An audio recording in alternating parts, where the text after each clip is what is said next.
Muito obrigado, senhor presidente. Vereador Lucas, muito importante, muito oportuno esse pedido de informações, porque é isso. A gente sabe que, basicamente, desde 2021, né, há muito tempo, quando a gente entrou nessa casa, a gente sofre com uma mesma situação, que eu acho que precisa ser esclarecida nesse pedido de informações, que é o fato da gente ter 70% do que a gente poderia ter de ACS e ACEs trabalhando no nosso município ocioso. E quando a gente fala desses serviços, a gente está falando especificamente sobre o fortalecimento da atenção básica. E quando a gente fala da atenção básica, eu falo isso reiteradamente, muitas vezes nessa sessão, a gente está falando da prevenção e da promoção em saúde. Investir o orçamento, ter o investimento na promoção e na prevenção é investir na saúde e não investir na doença, que para mim é uma lógica controversa. A gente economiza e a gente melhora efetivamente a vida da população. Mas é isso passa por uma garantia básica de estrutura e de direitos dos trabalhadores e trabalhadoras que cumprem muito bem essa função, para que eles tenham condições de cumprir essa função, porque eles caminham muito. E é isso, se aqui a gente sabe o calor que está, porque a gente tem que, às vezes, ir de um lugar para o outro, e a gente percebe o calor que está e como isso nos deixa cansados. A gente está em reuniões às 8 horas da noite, está cansados, por causa do calor excessivo ainda. Imagina esses agentes comunitários de saúde, esses agentes de combate à endemia, que estão na rua, abaixo de sol, todos os dias, e sem a garantia mínima do protetor solar.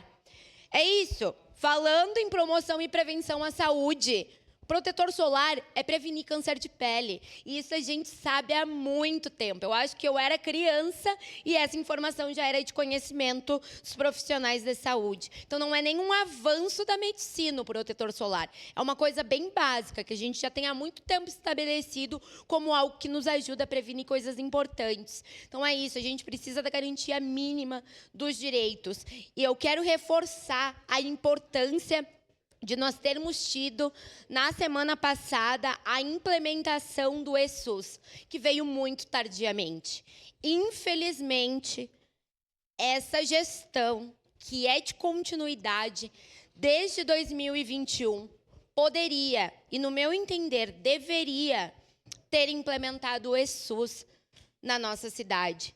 Porque é um absurdo, e eu vou pegar o meu exemplo, eu ter tido uma internação hospitalar em UTI durante 2 meses, e toda vez que eu vou na UBS do meu bairro, que eu vou há 26 anos, eu tenho que reforçar e relembrar o médico que me atende que eu tenho histórico pulmonar, porque eu fui para o hospital e tal. Daí tem que ver todos os exames que eu fui, eu tenho que levar toda vez que eu fui. Por quê?